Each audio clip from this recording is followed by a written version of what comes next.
കർത്താവിൽ പ്രിയം വച്ചിരിക്കുന്ന ദൈവമക്കളെ, ഒരു നല്ല പ്രഭാതം കൂടെ കണ്ടുണരുവാൻ ദൈവം നമ്മെ സഹായിച്ചു. പ്രത്യേകിച്ച് ഇന്ന് പരിശുദ്ധ പകൽക്കാലം ദൈവത്തെ ആരാധിക്കുവാനായിട്ട് നമ്മൾ തിരഞ്ഞെടുക്കപ്പെട്ട നല്ല ഒരു ദിവസം കൂടെയാണ്.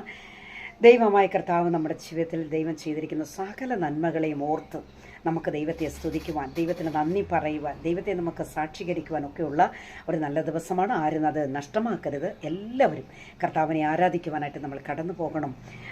ദൈവമായ കർത്താവ് നമ്മളെ ഈ പ്രഭാതത്തിൽ അനുഗ്രഹിക്കട്ടെ. പ്രിയരെ, എത്രയോ പേർക്ക് ലഭിക്കാത്തൊരു മഹൽ ഭാഗ്യമാണ് സ്വർഗം നമുക്ക് ദാനമായി തന്നിരിക്കുന്നത്. നമ്മളെപ്പോലെ ജീവിക്കാൻ ആഗ്രഹിച്ചവർ പലരും മരിച്ച് മൺമറഞ്ഞ് ലോകത്തിൽ നിന്നൊക്കെയും മാറ്റപ്പെട്ട് കഴിഞ്ഞപ്പോഴും ദൈവത്തിൻ്റെ സ്നേഹവും കരുതലും നമുക്ക് അനുഭവിപ്പാൻ കർത്താവ് സഹായിച്ചുവല്ലോ.